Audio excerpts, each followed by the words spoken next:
It is our weekly check-in with Burlington Mayor Marianne Meed Ward. And Mayor, it was right after we finished last week that I got the press release saying the City of Burlington Public Transit is getting a near $17 million Yep. investment. This comes from all levels of government, federal, provincial, municipal.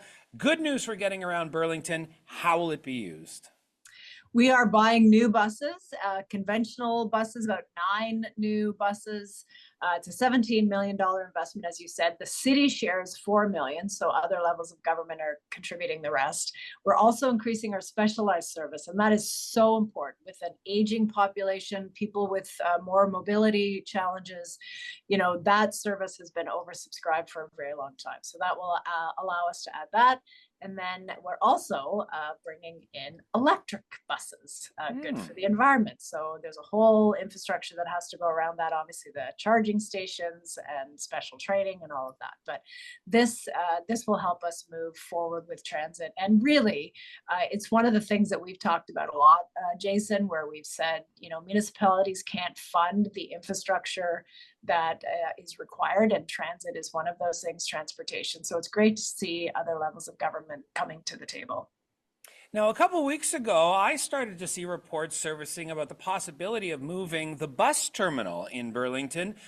Is that happening? And if so, what is the timeline on it? Timeline is soon.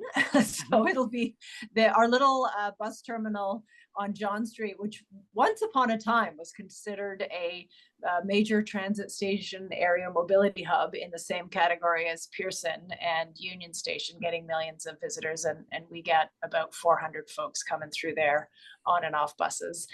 So we fixed that. But the station is really old. It's not.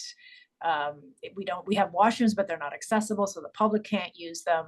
It has limited hours, and so we have really been thinking about where do people go mostly to get tickets or information, and that's actually up at the Burlington GO station. So we've worked out with Metrolinx to have our staff have some space at the GO station, so the service will continue. We're just really changing where the staff work, and then at some future point to be determined, we'll figure out what we do with that. It really looks like a mobile trailer, but it's bricks and mortars. So what do we do with that? Do we take it down? The city owns the land. The land isn't going anywhere. We're not selling it. It's in the middle of a parking lot. Public washrooms is something people have asked for. So, to be determined. We don't really know, and we'll consult with the public about what to do either with that building or that plot of land. All right. And finally here for this week, last week we talked budget. Let's do a follow-up. Monday is the final vote. Where do we stand at this point?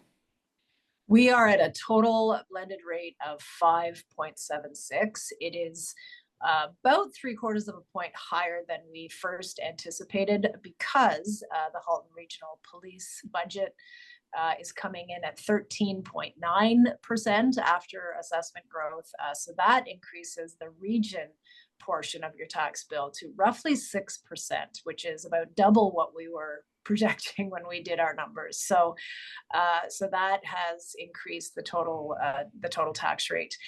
Yesterday we spent a full day in deliberations. That's the opportunity, of course, for council to bring forward amendments to the budget.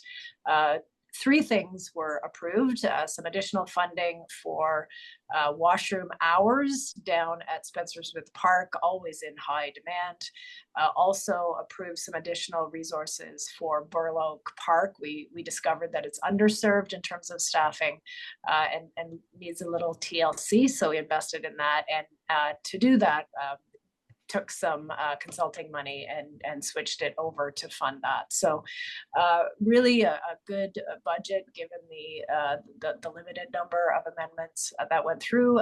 The final vote on that is on Monday, November 25th. So folks can come and delegate and if they wish, or of course you can email me or your council member anytime. All right, there you go. We will have an update next week when we speak to you on Tuesday, of course. Thank you for your time, and we'll do this all again next week. Thank you, Jason.